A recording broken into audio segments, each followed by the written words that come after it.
Hey, thanks for checking in. Today I thought I'd just go real quickly through how I keep a heat-treated sword cool while grinding. I use a water jet system. It's the same thing the CNC guys do. By adjusting the air pressure into the nozzle, I get a jet of water, and if you live up in Canada, it's really cold water, onto your blade as you're grinding. If you like these, give me a like and maybe hit that subscribe button. This just lets you continually grind without having to continually dunk your blade. I use milk jugs full of water. I put them up higher so that I get a nice draw.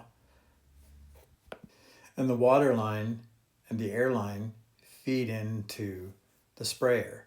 I just simply clamp it wherever I need it. I originally was going to make mounting bolts, but I found I had to move it around too often and the clamp works best.